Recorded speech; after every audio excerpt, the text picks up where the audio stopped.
আসসালামু আলাইকুম গাইস, সবাই কেমন আছেন? আশা করি সবাই ভালো আছেন।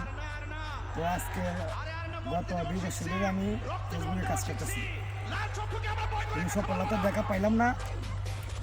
আগামীকাল আমাদের ফেসবুক কোম্পানি মনিটাইজ দিছে, এতে আমি খুশি। আর আমার সব মানে আমি ফেসবুকে কাজ করার উদ্দেশ্য বা ফেসবুকে কীভাবে কাজ করতে সম্পূর্ণ আমার বারবার আমার ভাই নিছেন, উনি আমার সব কিছু শিখাইছেন।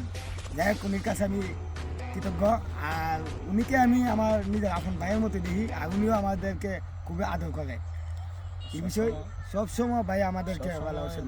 ভালো ভালো ভিডিও বানার চেষ্টা করবে। হ্যাঁ, অবশ্যই অবশ্যই। যেগুলো মানুষের ক্ষতি না হয়, মানুষের বিভ্রান্তি সৃষ্টি করে না করে, বা মানুষে সাপোর্ট না করে, সবসময় প্রাকৃতিক দৃশ্য নিয়ে, ভালো কিছু নিয়ে, মানবিক কাজ, হ্যাঁ, বা ইসলামিক ভিডিও নিয়ে, ইসলামের বাইরে যাতে কোনো ভিডিও না যায়, ঠিক আছে না? যেহেতু আমরা মুসলমান, আর সামনে